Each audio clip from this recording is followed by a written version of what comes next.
നിങ്ങൾ ഏവർക്കും വടക്കൻ മലബാറി രുചിയിലേക്ക് സ്വാഗതം.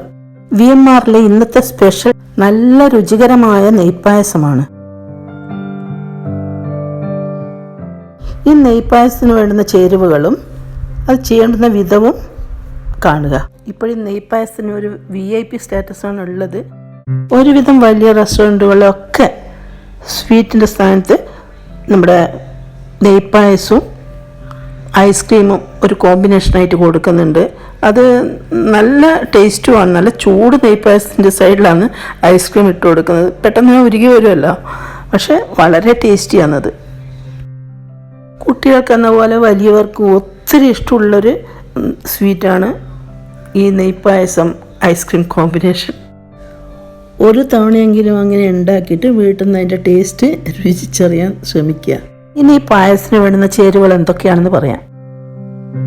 300 ഗ്രാം ശർക്കര, 1 കപ്പ് സാധാരണ പച്ചരി, അല്ലെങ്കിൽ ഞാൻ കൈമ റൈസാണ് എടുത്തിട്ടുള്ളത്, അതും എടുക്കാം. ശുദ്ധമായ പശു നെയ്യ് 100 ഗ്രാം, അരി അളന്നെടുത്ത കപ്പിന് 2 കപ്പ് വെള്ളം. അരി കഴുകി ഊറ്റി വെച്ചിട്ടുണ്ട്. ഇനി നമുക്ക് ശർക്കര ഉരുക്കി അതിന് പാവാക്കി എടുക്കണം.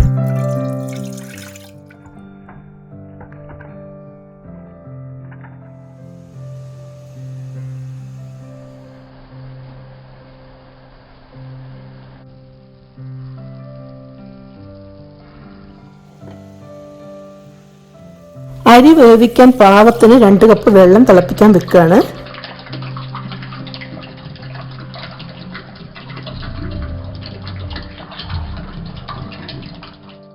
വെള്ളം തിളച്ച ശേഷം പകുതി നെയ്യ്, ഒരു 50 ഗ്രാം നെയ്യ് അതിലേക്ക് ഒഴിച്ചു കൊടുക്കണം.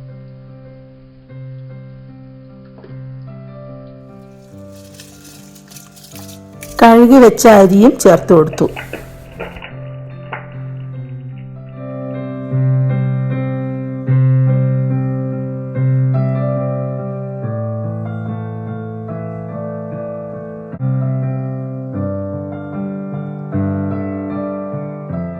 ഫ്ലെയിം കൂട്ടി കൊടുക്കേണ്ടതില്ല, സാവകാശം വെന്ത് വരട്ടെ. നമ്മൾ 1 കപ്പ് അരിക്ക് 2 കപ്പ് വെള്ളമാണ് വെച്ചിട്ടുള്ളത്. അപ്പോൾ കറക്റ്റായിട്ടും സാവകാശം വെന്ത് കുറുകി വരണം. ഞാനൊന്ന് അടച്ച് വെച്ച് വേവിക്കാൻ പോവാണ്. നിറയെ ഗീ ചേർത്തുകൊണ്ട് തിളച്ച് തൂവില്ല. ഞങ്ങൾ ഈ പായസം അധികം ഉണ്ടാക്കാറ് കൃഷ്ണജയന്തി, അതായത് അഷ്ടമി രോഹിണിക്കൊക്കെയാണ് പൂജിക്കാനായിട്ട് ഉണ്ടാക്കുന്നതാണ്. അതേ സ്റ്റൈലിൽ കുറച്ച് തുളസി ഇലയും തെച്ചിപ്പൂവെല്ലാം സംഘടിപ്പിച്ചിട്ട് അതിന് മുകളിൽ ഇട്ടതാണ്. ഇത് അന്നത്തെ ദിവസം ചെയ്തതല്ല. വെള്ളമൊക്കെ വറ്റി വന്നിട്ടുണ്ട്.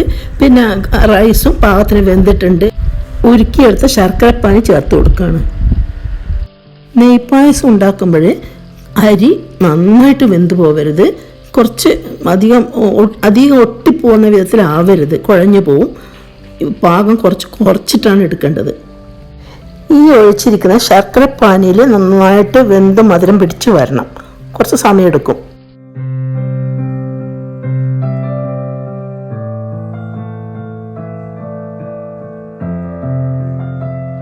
ഇനി ബാക്കി വെച്ച നെയ്യ് കൂടി ചേർത്ത് കൊടുക്കുകയാണ്. നെയ്യ് നന്നായിട്ട് വേണം നെയ്പായസത്തിന്, എങ്കിലേ നല്ല രുചി കിട്ടുള്ളൂ.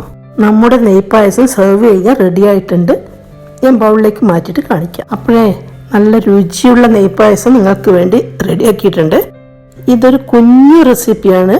നിങ്ങൾക്ക് ഇഷ്ടപ്പെട്ടുവെങ്കിൽ ലൈക്ക് ചെയ്യുക, ഫാമിലിക്കും ഫ്രണ്ട്സിനും ഷെയർ ചെയ്യുക. പിന്നെ ഒരു കാര്യം, ഏത് റെസിപ്പിയും നമ്മൾ കാണിക്കുന്ന അത്രയൊന്നും ആവില്ല സമയം, അതിലും കൂടുതൽ സമയം വേണ്ടി വരും ചെയ്യുന്നത്. മുഴുവനായിട്ട് നമുക്ക് കാണിക്കാൻ പറ്റില്ല, അപ്പം നമ്മളെ വീഡിയോ നീണ്ടുപോകും. അതുകൊണ്ട് കുറഞ്ഞ സമയത്ത് ഇതൊരു 3.5 മിനിറ്റാണ് ഞാൻ കാണിക്കുന്നത്. അതുപോലെ അപ്പം ഉണ്ടാക്കുമ്പോൾ ഏതാണ്ട് ഒരു 20-25 മിനിറ്റ് വേണ്ടി വരും ഇങ്ങനെ ഒരു പായസം ഉണ്ടാക്കിയെടുക്കാൻ. ഒരു കാര്യം പറയാൻ മറന്നുപോയി, സബ്സ്ക്രൈബ് ചെയ്യാത്തവർ ഒന്ന് ബട്ടണിലൊന്ന് ക്ലിക്ക് ചെയ്തേക്കുക. Thank you for watching.